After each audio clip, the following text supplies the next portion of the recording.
Hey guys, it's Searden, and today we're doing a review of the Nerf N-Strike Spectre Rev 5. So the Spectre was released in 2010, and it was one of the last N-Strike blasters to be released, because the series kind of died out in 2012, which wasn't too long after the Spectre's release. And the Spectre itself is basically a Maverick with a barrel attachment as well as a stock attachment point, so it's pretty cool.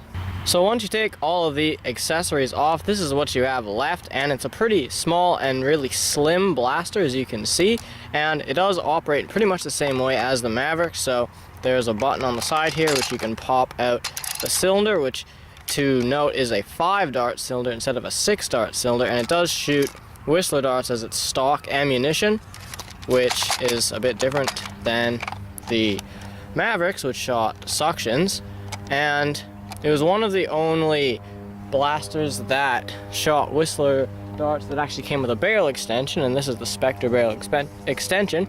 And they made it really wide so that it could shoot the larger tip darts, and so it's probably one of the best barrel attachments in terms of not having any resistance to the darts you shoot with it. So the other tactical accessory that would have come with it is the Spectre's stock here, and this stock was reused in fairly large amount of blasters. So there was obviously the Elite Spectre, but the Alpha Trooper repaint also used it as well. And what it is, it's basically a stock which you can attach to your blaster like so, and it's a pretty flimsy stock, which isn't really a surprise because it's barely attached, but the main gimmick of it is that you can pull it out, which unlocks it, and then you can fold it around like this.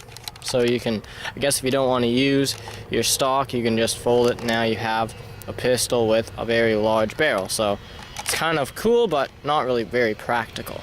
So now we're going to go over some of the tactics of the Spectre, starting with the front. There's the barrel attachment point, as you can see here, and the barrel itself that comes with it doesn't really have any tactics at all. It's a really small round barrel, no tactical rails or sling attachment points or anything. And moving on up, we have a tactical rail on top of the Spectre, which is the only one that's actually on the blaster, and then we have a sling attachment point in the handle. And moving a bit farther back, there's a priming indicator, which you can see there. It's not really the most easy to read, but it's okay. And the stock attachment point is on the back here, and the stock itself has lots of points where you could probably attach a sling if you really wanted to. So that's it for the tactics of the Spectre. So to fire the Spectre, it's not really all that difficult. All you have to do is you prime it with this top priming slide here, and when you do that, it rotates the cylinder, and then you pull the trigger and it will fire, and then you do it again. For some reason, our Spectre seems to have some rotational mech issues, so it doesn't always rotate, but that's not a problem I've noticed with any other Spectres, just this one in particular, because we did get it second hand. But anyways, that's it for the overview of the Spectre. Now we're going to move on to the range test. Hey guys, it's Tom, and today we're here at the range to range test the Nerf Spectre Rev 5. So, we're just going to be shooting at stock Whistler darts first, and hopefully its rotation mech will cooperate. Anyways, starting off with flat shots, let's go. Appears not. Well, it appears the rotation mech didn't cooperate for a second. It's good now. Okay, now angled shots. Just have to quickly reload a Whistler. Okay, that's it for shooting the darts. Now let's check the ranges. Okay, so our first two shots are between 28 and 29 feet. Our next shot is around 32 feet. The next one here is around 36 feet. Our next one's at around 40 feet. And our very last shot is at around 44 feet. So that's it for shooting Whistler darts. Now we're going to shoot Elite darts. Now we're shooting the Spectre with Elite darts. Starting off with flat shots, let's go.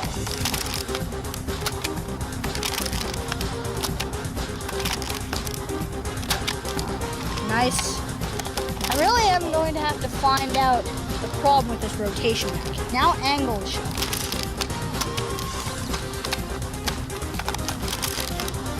Just have to reload one off here.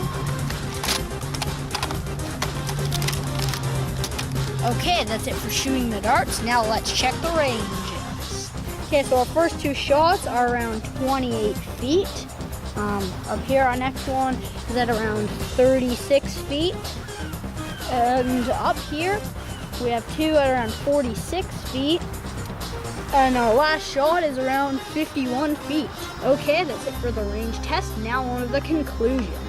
So overall, the Spectre is an okay blaster for its time. It doesn't really get the best ranges compared to newer blasters, but it does okay for a reverse plunger, and it's fairly cool because you can put attachments on it, and it's a small pistol-sized blaster, so it's pretty cool, but maybe not the most practical.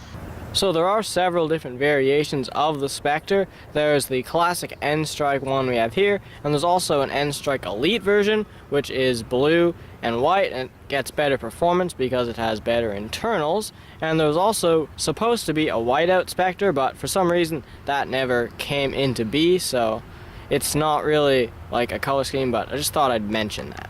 So in the end, the Spectre is a fairly cool blaster, and if you want a blaster that's like this, that's a pistol that you can attach barrels and stocks to, then the Spectre's probably an okay blaster, although the Elite Spectre's probably going to be a bit better because it gets better performance and is overall just a better blaster in terms of just availability as well, because it's pretty, I think it's still available in stores, so you'll have a much easier time finding it, because the classic N-Strike one seems to be kind of hard to find for whatever reason, but it's overall not really a really necessary blaster to have, but it's a cool blaster that's fun to use, and if you think you're going to like it, then you might as well pick up an Elite one. But the N-Strike one is not really going to be as good as that, so that's kind of the overall opinion of it.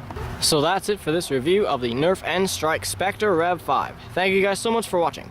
Please like and subscribe.